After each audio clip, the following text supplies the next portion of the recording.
आजी. विसापूरला कुठं जायचं?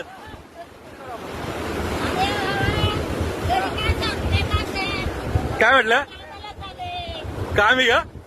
नाही नाही नाही नाही, सांगून आलो घरी. किल्ल्यावर विसापूर किल्ला आहे ना. रस्ता असाच आहे का सगळा? पुढे डांबरी आहे. आणि पाय त्याला काय घर वगैरे आहेत का? हा, कुडाची घर असतात. तुम्ही कुठे ह्याच गावात राहिलाय का? ह्याच गावात राहिला? मी पुण्याचा, वाघोलीचा. चला.